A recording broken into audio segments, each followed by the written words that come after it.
procede del siglo VI, aunque la estructura actual del poder y de sus relaciones con los gobernados diste mucho de ser hoy como fue entonces.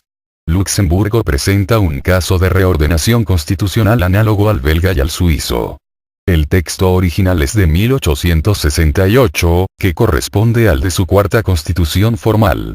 La primera fue una carta otorgada en 1841 por el rey de Países Bajos. La segunda en el orden formal fue en realidad la primera adoptada por una asamblea constituyente propia en 1848 y se acopló a la corriente liberal de la época. En 1856 se produjo una recaída monárquica tradicionalista que fue superada de manera definitiva por el establecimiento de la monarquía constitucional en 1868, con la norma suprema todavía en vigor 12 como en el caso de Bélgica, el texto luxemburgués de entonces y el actual difieren en todo. Fueron abolidos los tratados secretos. Se estableció el sufragio directo y se le otorgó este derecho a la mujer. Se incorporó el derecho al trabajo, a la seguridad social y a la sindicalización. La educación primaria se volvió obligatoria y gratuita. Fue modificada la integración del Parlamento e introducida la representación proporcional. Quedó abolida la pena de muerte. Se aceptó la autoridad supranacional de los órganos europeos. Surgieron la Corte de Cuentas, el Tribunal Constitucional, el Consejo Económico y Social, las cámaras profesional y de comercio. Y en materia política se transitó de manera paulatina de la monarquía arcaica reintroducida en 1856, para organizar progresivamente un sistema parlamentario moderno. Al igual que en el caso belga, se ha seguido un camino largo que ha permitido construir una constitución nueva sin generar el rechazo por parte de una sociedad de tendencia conservadora. Como señalé antes, México cuenta con la octava constitución más antigua del planeta, y con la segunda más longeva de un sistema republicano, precedida solo por la estadounidense. Al acercarse a su centenario, 13 ha sido objeto de 227 decretos de reforma que han modificado 697 veces 114 de sus 136 artículos. En otras palabras, solo 22 de sus preceptos permanecen intocados. Esa circunstancia ha propiciado numerosas opiniones que asocian el número de artículos modificados con lo que tiende a llamarse parches constitucionales. Si entendemos por parche una cosa sobrepuesta que desdice a la principal, la expresión resulta peyorativa e inexacta. Examinando reforma por reforma es difícil encontrar las que puedan considerarse superfluas. Más todavía, una rápida mirada lleva a advertir que sin las reformas introducidas no habría derecho de voto para la mujer, seguridad social, corte constitucional, representación política proporcional, objetividad electoral, igualdad jurídica de mujeres y hombres, vivienda social, acceso a la información, mar patrimonial, ni se habrían actualizado instituciones como las referidas a los derechos humanos, al juicio de amparo, al sistema universitario autónomo, a la tenencia de la tierra, a la distribución federal de competencias, a la organización municipal y a la supremacía del Estado en relación con las iglesias. Son ejemplos de lo que se ha logrado merced a los cambios constitucionales. El problema de las reformas en México está en la técnica adoptada para procesarlas, que presenta al menos dos problemas. Por un lado se pretende la exhaustividad en la redacción de cada reforma, propiciando así un estilo reglamentario dentro de una norma que debería ser muy general. Por otra parte, esa forma de escribir la Constitución ocasiona a su vez que cada cambio ulterior implique modificar la redacción de numerosos preceptos. Por ejemplo, la reforma de enero de 2016 acerca del régimen jurídico de la Ciudad de México implicó modificaciones en el texto de 52 artículos constitucionales. Esto significa que pese a consistir en una sola reforma, representó casi el 8% del total de los artículos modificados en 99 años. La reforma al Poder Judicial del 31 de diciembre de 1994 involucró 27 preceptos. La realizada en materia de responsabilidades oficiales el 28 de diciembre de 1982 afectó 15 artículos. Los casos de este género pueden multiplicarse, pero con esto se muestra que tan solo 3 cambios requirieron modificar 94 artículos constitucionales, lo que corresponde al 14% del total de los registrados hasta ahora. En un sentido diferente, hay casos como el del artículo 52, que fijaba la base poblacional requerida para elegir a cada diputado federal. Este precepto tuvo que ser adecuado a los datos censales en 6 ocasiones, hasta que en 1977 se determinó un número preciso de 300 diputados de mayoría para integrar la Cámara correspondiente, con independencia de la composición demográfica de los distritos. La escritura de la Constitución ha variado con el tiempo. Durante la primera etapa del periodo de hegemonía de partido las reformas eran muy puntuales. En la segunda etapa, de transición hacia la democracia, las fuerzas opositoras exigieron un mayor desarrollo en el contenido de la Constitución para no quedar expuestas a que el contenido de los acuerdos fuera matizado o incluso modificado por el partido mayoritario, por sí solo, en la legislación ordinaria. La tercera fase se dio cuando el propio partido hegemónico advirtió que se aproximaba el momento de perder la mayoría en el Congreso y tampoco corrió el riesgo de que fuera la oposición quien aprovechara la generalidad de los preceptos constitucionales para decidir sobre la organización y el funcionamiento del poder a través de la ley ordinaria. La transición de una etapa a otra no puede establecerse con precisión cronológica porque corresponde a la adaptación progresiva de estilos de negociación y concertación de acuerdos entre las fuerzas políticas nacionales.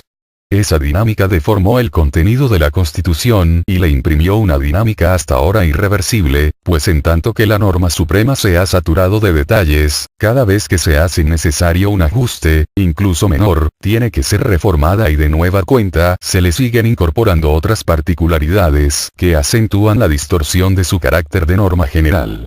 Esto tiene mucho que ver con la desconfianza que los agentes políticos se profesan entre sí, y que ha acabado por transmitirse también al cuerpo social. 14. Una característica de los sistemas constitucionales más desarrollados consiste en el alto nivel de confianza que las instituciones inspiran, y esto a su vez guarda una relación directa con la adhesión espontánea a las constituciones en tanto que son la fuente de esa confianza pública.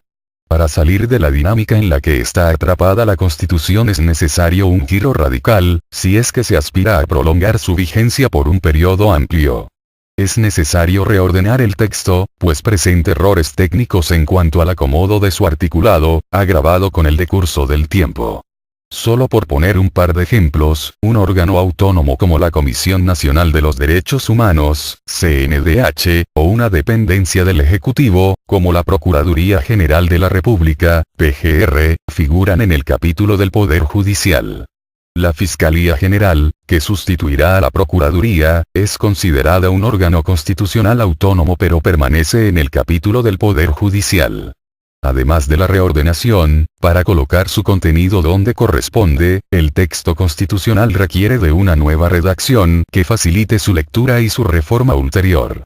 No debe perderse de vista que las constituciones son normas, no proclamas.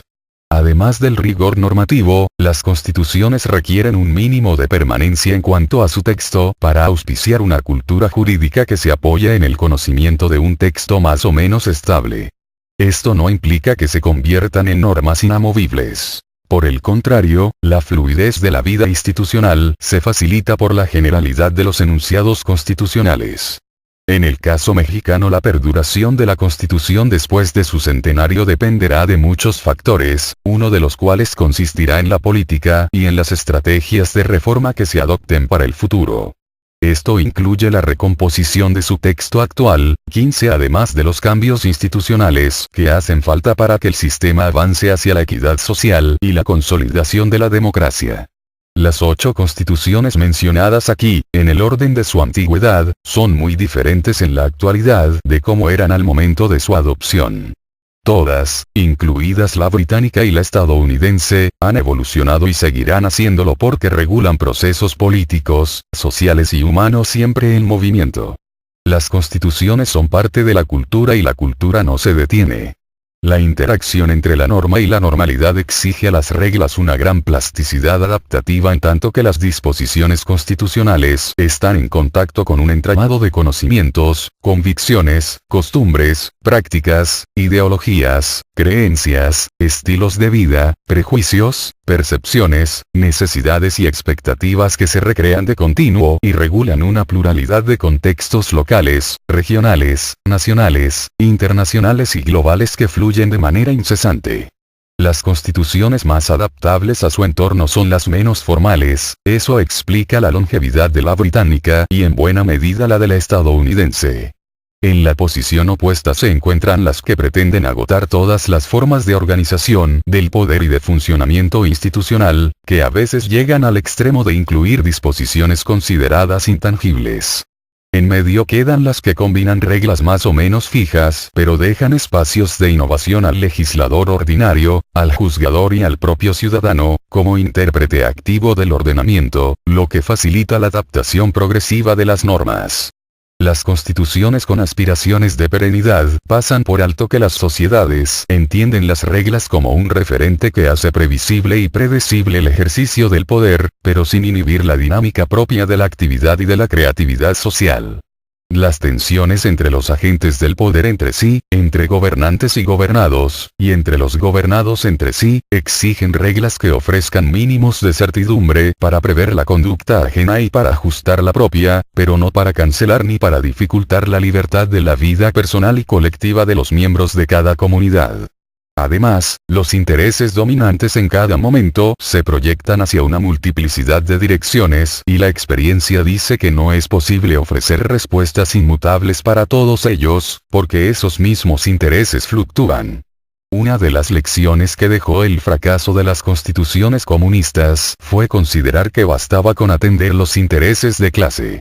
De todas las formas de organización constitucional, esta ha sido la más efímera de la historia, pero no por el simplismo de atribuir su caída a la hipotética sagacidad de los dirigentes conservadores de Estados Unidos, Gran Bretaña y el Vaticano, ni por la suposición de que había que reemplazar el hermetismo político por la apertura de los mercados. El problema tampoco estaba en el tamaño del Estado. Lo que sucedió fue que en los países del bloque comunista se quiso utilizar la Constitución, que es un instrumento de la libertad, con la pretensión de edificar un orden inamovible. Los sistemas constitucionales entran en crisis no por ensanchar el tamaño del Estado sino por estrechar el desarrollo en libertad de la sociedad. Las sociedades son tan proteicas que sus instituciones constitucionales no pueden ser inmutables. Los sistemas constitucionales son muy sensibles al contraste que ofrecen la rutina y la concentración del poder, frente a las expectativas de libertad. Son estas expectativas las que transformaron la organización y el ejercicio del poder mediante instrumentos constitucionales. En la historia de las instituciones políticas se registran periodos prolongados de ejercicio del poder absoluto pero consecuentes con el discurso utilizado. Ahora las contradicciones se han vuelto explícitas. No es lo mismo sustentar sin ambajes una teoría del poder absoluto y ejercerlo así, que pretender justificar un poder concentrado con argumentos de apariencia democrática. Las constituciones organizan el poder y definen su funcionamiento y su relación con sus destinatarios. Entendida en un sentido tan sencillo como ese, toda estructura de poder, incluso la más primitiva, ha tenido siempre una constitución. Las ideas moderna y contemporánea de constitución le atribuyen otras funciones más complejas, porque también regula procesos más intrincados y se dirige a sujetos más preparados. Hoy se trata de regular sociedades abiertas y esto no se puede conseguir con instituciones y con normas cerradas. La textura de la norma tiende a ser tanto más abierta cuanto más lo sea el ámbito plural que vaya a regular. Para un ordenamiento constitucional esto significa que deben construirse enunciados con la precisión necesaria para dar certidumbre y con la amplitud suficiente para dar libertad. El éxito de las constituciones está en alcanzar un diseño que resuelva de manera satisfactoria la ecuación de seguridad con libertad. La mexicana se sitúa entre las constituciones cuya perduración obedece a su adaptabilidad, a diferencia de las que han fracasado porque optaron por la absolutidad de sus enunciados al pretender regularlo todo y a detalle. Por eso es oportuno formular un llamado de alerta, pues de unas décadas a la fecha la Constitución ha propendido a incluir minucias, por lo que va dejando de ser una norma general para transformarse en un catálogo reglamentario con pretensiones de exhaustividad. La paradoja es que se pretende construir los acuerdos políticos duraderos basados en normas constitucionales volátiles. La Constitución mexicana de 1917 ha pasado por diferentes etapas en lo que atañe a los intereses atendidos. No es posible delimitar los periodos cronológicos, pero sí identificar la dominancia sucesiva de esos intereses. En términos esquemáticos, la Constitución ha ido transitando a través de tiempos históricos en los que prevalecieron la reivindicación social, la hegemonía del poder y el pluralismo político, hasta llegar a la etapa actual, menos clara porque se acoge a un discurso dual, el de los derechos humanos y el de los intereses económicos. Además de estas orientaciones, la Constitución también ha fluctuado en cuanto a su aplicación real. Esto se aprecia por los grados variables de nominalidad y normatividad constitucionales por lo que hace a sus diferentes momentos históricos y a las diversas materias reguladas. Llamo grado variable de nominalidad y normatividad a la circunstancia de que algunos aspectos de la Constitución se han cumplido o se cumplen y otros no. No todo lo verificado en la realidad en un momento determinado lo ha sido siempre, al igual que no todas las omisiones o incumplimientos han sido constantes. Estas oscilaciones entre lo nominal y lo normativo son comunes en la mayor parte de los sistemas constitucionales, pues ninguno está exento de desviaciones transitorias. Lo distintivo de los sistemas constitucionales considerados normativos es que prevalece en el tiempo la regularidad de su aplicación, sin que esto excluya casos o circunstancias en los que se separen la norma y la normalidad. Por esa razón es tan relevante examinar en detalle cada uno de los aspectos en los que incide la Constitución, para calibrar sus verdaderos efectos. Por lo mismo, para entender lo que ha ocurrido y lo que sucede en 13 áreas medulares de la vida institucional se presenta esta serie excepcional.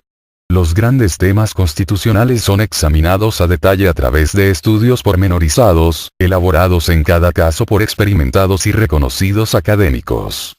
Aplaudo la iniciativa de Patricia Galeana y que haya convocado a un elenco de colaboradores tan prestigiado para alcanzar ese ambicioso objetivo en la serie, de la que forma parte este volumen. Están tratados los grandes temas de nuestro sistema constitucional y su desarrollo ilustra la forma como se ha ido construyendo nuestro actual panorama constitucional. Los temas dominantes en 1917 fueron los concernidos con los derechos agrario y laboral. En ambos casos hubo que generar nuevas normas y en torno a ellos surgió una orientadora literatura jurídica. Con el tiempo el interés por el derecho agrario decreció, por lo que celebro que ahora sea rescatado y se le dé la dimensión que le corresponde. Estas dos ramas del derecho siguen siendo fundamentales para la vida social del país y la revisión de 100 años de experiencia jurídica servirá para iniciar un nuevo innecesario debate acerca del papel que juegan campesinos y trabajadores en un sistema que los ha puesto en un lugar secundario en cuanto a sus prioridades. El combate eficaz a la pobreza debe incluir la revisión del régimen económico y fiscal, y con ello también la situación jurídica de los asalariados. Como capítulo complementario se desarrollaron en la Constitución diversos preceptos de contenido económico que se agregaron a lo que en forma escueta enunciaron en 1917 los artículos 27 y 28. Hoy existe un marco normativo que se fue incorporando a la Constitución de forma paulatina, cuya sistematización permite advertir sus profundas implicaciones. Los derechos humanos figuran en el constitucionalismo nacional desde la luminosa construcción promulgada en Apatzingán. Aún así distan de haber alcanzado la plenitud de sus efectos, y buena prueba de ello son los problemas que motivaron la creación de la CNDH y los señalamientos que ese órgano constitucional hace con frecuencia. Como capítulo especializado de esos derechos, y por la trascendencia que tuvo desde que entró en vigor la Constitución, el derecho de la educación ocupa un lugar central en el constitucionalismo mexicano. Hay que tener presente que la primera reforma constitucional, introducida en 1921, fue sobre esa materia, y que el debate constitucional más encendido en nuestro tiempo sigue siendo sobre ese gran tema. El derecho penal, que incluye la vertiente penitenciaria, ha sido objeto de cambios de gran repercusión para la seguridad jurídica, la libertad e incluso la vida de los mexicanos. Los cambios constitucionales en esta materia son una constante en el largo y fructífero trayecto de la Constitución, sin que sea posible decir que ya alcanzamos una situación por completo satisfactoria. La experiencia germinal en materia de juicios orales, por ejemplo, suscita muchas dudas y serán necesarias nuevas respuestas que atiendan los aspectos preteridos y corrijan los errores que vayan siendo advertidos. El derecho municipal tuvo un desarrollo más pausado, entre otras cosas porque la tarea constructiva del municipio tuvo un periodo de maduración muy amplio. El marco normativo construido en 1917 dejó muchos pendientes que el Congreso de Querétaro no tuvo tiempo de abordar, por lo que fueron necesarias las reformas de 1982-83. Aún así, hay numerosos aspectos todavía sin atender, como el servicio civil municipal y las formas eficaces de resolver los problemas de cooperación intermunicipal.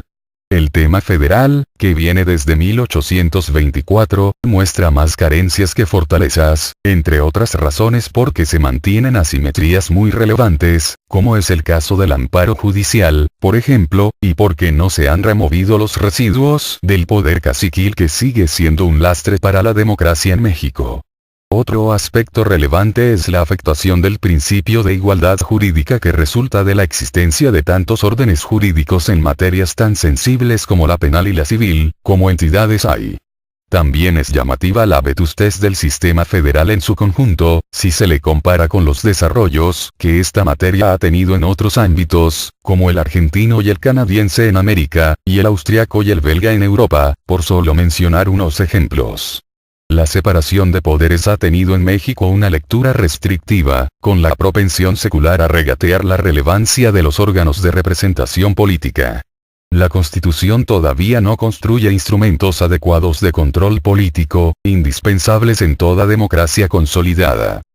Como un tema vinculado con la organización del poder político, también el derecho administrativo ha tenido una evolución relevante. Esta es una rama del derecho público muy desarrollada desde el siglo VI. No obstante, hay nuevas vertientes que reclaman estudios sistemáticos como el que se incluye en esta serie. Tal es el caso de la proliferación de los órganos constitucionales, cuya presencia repercute en el funcionamiento de la separación de poderes. La gama de esos órganos ha crecido sin que la acompañe una idea rectora que les imprima homogeneidad en su diseño constitucional. Asociado con la cuestión de la separación de poderes conviene tener presente el progresivo avance de la justicia constitucional. También en este caso se trata de una innovación más o menos reciente si se tiene en cuenta que las acciones de inconstitucionalidad y las controversias constitucionales solo aparecieron entre nosotros en 1995, y que aún nos faltan las cuestiones de constitucionalidad y la acción popular de inconstitucionalidad, para mencionar apenas un par de instituciones por construir. Entre nosotros los derechos más jóvenes son el electoral y el cultural. El primero comenzó a formularse de manera sistemática a partir de la reforma política de 1977, pero cobró fuerza en la última década del siglo XX, al fortalecerse la presencia de los órganos administrativos y jurisdiccionales electorales. Hoy existe ya una sólida escuela mexicana de derecho electoral que es muy apreciada también en el extranjero. El tema cultural, por su parte, es el de más reciente incorporación al ordenamiento constitucional, de todos los que se abordan en esta serie. Una reforma publicada en 2009 convirtió la cultura en un nuevo derecho que sin duda tendrá un significativo impacto en la vida social del país, igual que en la institucional. Tanto así que en 2016 se produjo la creación de la Secretaría de Cultura en el ámbito del gobierno federal. La contribución de los distinguidos autores de esta colección la hacen una obra valiosa para conocer el derrotero seguido por nuestro sistema constitucional en áreas medulares para la vida nacional, y también una fuente de consulta necesaria para perfilar el desarrollo previsible de las instituciones públicas. Como admirador del constituyente revolucionario de Querétaro, dejo constancia de reconocimiento por lo que en estas monografías aportan los distinguidos académicos César Astudillo, Luis Cacho, José Dávalos Morales, Jorge Fernández Ruiz, Luz Helena Galván Lafarga, Sergio García Ramírez, Jorge Gómez de Silva Cano, Luis Raúl González Pérez, Leonardo Lomelí, Mario Melgar Adalid, José María Serna de la Garza, Armando Soto Flores y Salvador Valencia Carmona. Su valioso trabajo ilustra y abre nuevos horizontes al estudio de la Constitución de 1917. Querétaro fue el lugar donde culminó la revolución con la construcción de un sistema social de vanguardia y se convirtió en el punto de partida para otras metas. Muchas se han alcanzado. Algunas fueron abandonadas y otras siguen pendientes.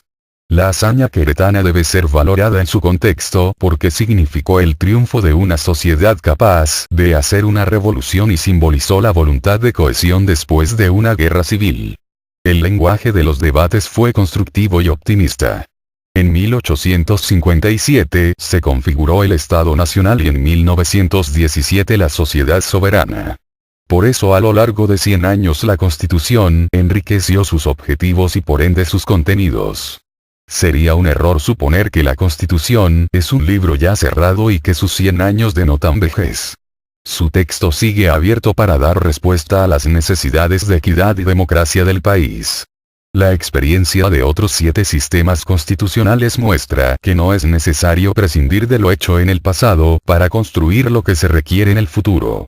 El dilema de sustituir o renovar nuestra Constitución se puede resolver contestando una pregunta sencilla. ¿Hay algo que se quiera y se necesite, que no quepa en la Constitución actual? Por mi parte no tengo duda de que, una vez reordenado, el texto constitucional puede y debe ser actualizado para atender las demandas de equidad y democracia sin exponer a México a un salto al vacío. Para ahorrarle ese riesgo al país conviene asomarnos a las páginas que siguen porque nuestra historia institucional es más densa e instructiva de lo que a veces se supone. Las vicisitudes de nuestra Constitución son las de un país en busca de soluciones. Demos por buenas las que lo sean y busquemos otras mejores donde las haya, pero no desperdiciemos el trabajo acumulado de tantas generaciones. Por eso al concluir estas páginas pienso en quienes nos precedieron, por lo que nos legaron, y en quienes nos sucedan, por lo que les dejemos. Una cosa es seguir avanzando y otra volver a empezar.